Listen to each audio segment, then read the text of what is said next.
नमस्कार। मैं कपिल रस्तोगी स्वागत करता हूं आपका आपके अपने चैनल मार्केट स्टडीज़ पर। दोस्तों, एक मल्टी बैगर पोर्टफोलियो अगर आप बनाएं तो उस पोर्टफोलियो में जो शेयर आपके पोर्टफोलियो में होंगे ही होंगे, उन शेयर्स की अगर मैं नाम गेस करने की कोशिश करूं तो उसमें डी मार्ट, HDFC, दीपक नाइट्रेट, इस तरह के स्टॉक्स जरूर होंगे।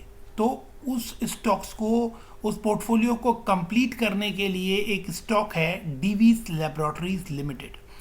मल्टी बैगर रिटर्न देने के लिए फेमस ये स्टॉक जो है, इसने रिटर्न दिया है 50,000% से ज़्यादा। चार्ट के ऊपर आप देख सकते हैं एक तरफा तेजी आपको इस स्टॉक में देखने को मिली है। 5400 के हाइज बनाने के बाद करंटली 4500 के ऊपर ये ट्रेड कर रहा है। क्या आपको ये गिरावट खरीदनी चाहिए या करना चाहिए थोड़ा इंतज़ार, क्योंकि सेल करने का तो ऑप्शन ही यहाँ पर देना है बेकार। थोड़ी सी शायरी हो गई है। आगे बढ़ते हैं। 1,20,000 करोड़ की मार्केट कैप के साथ ये स्टॉक आपको काम करता हुआ नजर आ रहा है। काफी अच्छा पैसा इसने बना कर दिया है और आगे भी काफी अच्छा पैसा बनाकर देने का दमखम रखता है।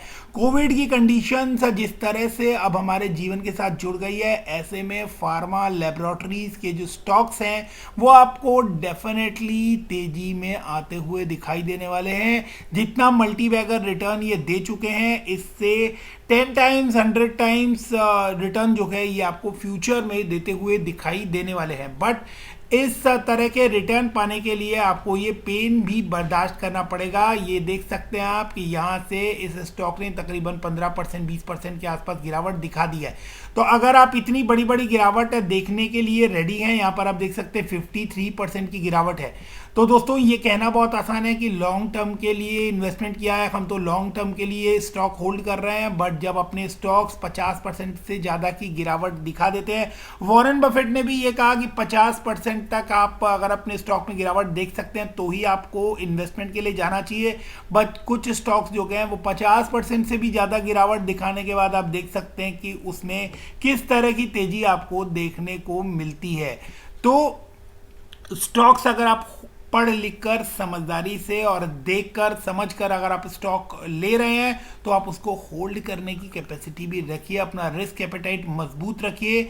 शॉर्ट टर्म में जो पैसा रिक्वायर्ड हो उसको मार्केट में ना लगाएं तो ही आप लंबा रिटर्न बना सकते हैं। चलिए अब सीधे चलते हैं टेक्निकली चार्ट के ऊपर समझने की स्टॉक्स जो है वो कौन से लेवल्स हमें दिखा सकता है। बात करें तो यहाँ पर आप देख सकते हैं कि अगर इस स्टॉक के अंदर एक रिग्रेशन में यहाँ पर लगाता हूँ तो ये रिग्रेशन हमें बताता है कि यहाँ पर आप देख सकते हैं इसने मल्टीपल टाइम यहाँ रेजिस्टेंस फेस किया है और बॉटम जो है उसके ऊपर आपको यहाँ पर सपोर्ट आते हुए दिखाई दे रहे हैं। तो ये एक लाइन बनती है यहाँ पर तकरीबन 4400 के आसपास, 4380 के आसपास, और इस लाइन पर यहाँ आपको ये सपोर्ट लेता हुआ दिखाई दे रहा है, यहाँ ये रेजिस्टेंस फेस करता हुआ दिखाई दे रहा है। और करंटली बात करें तो एक महीने से ज़्यादा के समय से ये एक नैरो रेंज के अंदर ये स्टॉक आपको फंसा हुआ नजर आ रहा है।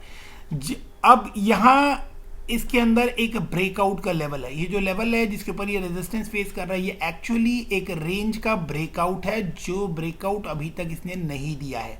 अगर इस रेंज पर ये जो आप रिग्रेशन देख रहे हैं, इसका जो अपर बैंड बनता है ये बनता है 4540 के आसपास, और ये स्टॉक जो होल्ड कर रहा है वो 4505 के आसपास कर रहा है। यानी एक रेंज है जो 4400 बेसिकली 4400 टू 4540, 4540 यानी 100 टू 140 रुपीज़ के रेंज में ये स्टॉक जो है लंबे समय से आपको ट्रेड करता हुआ नजर आ रहा है। तो अब इस स्टॉक के अंदर आपको एक ब्रेकआउट आना तय दिखता है। काफी लंबे समय से ये एक नैरो रेंज के अंदर आपको ट्रेवल करता हुआ नजर आ रहा है। यहां से ब्रेकआउट आता है तो 5400 के लेवल्स आपको मिड टर्म में देखने को मिल जाएंगे। इजली लॉन्ग टर्म के लिए आप इस स्टॉक को होल्ड करें तो बहुत बड़े लेवल से रिटर्न आपको ये पहले भी दिखा चुका है और आगे भी देने का दमखम रखता है।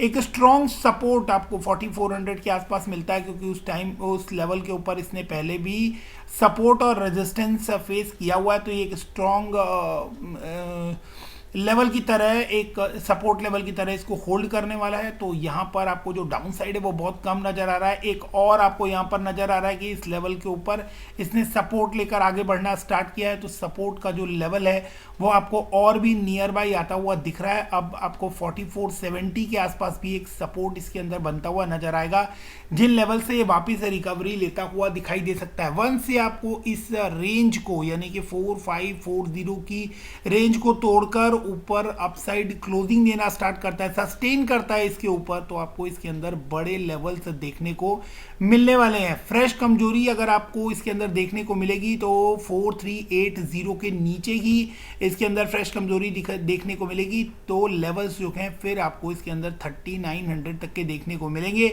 अगर इसके अंदर कोई मार्केट में किसी तरह की कोई पैनिक सेलिंग आती है या कोई बिकवाली आती है या फिर मार्केट में कोई और बुरी खबर की वजह से मार्केट आपको नीचे आती हुई दिखाई देती है, ओवरऑल मार्केट ही गिरती हुई नजर आती है, तो फिर ये आपको स्टॉक नीचे आता हुआ नजर आ सकता है। अदरवाइज इस स्टॉक में जिस तरह का मोमेंटम है ये 5400 तक के लेवल आपको बहुत ही जल्दी दिखाने वाला है। तो इन लेवल्स के ऊपर बिल्कुल नजर बनाए रखिए।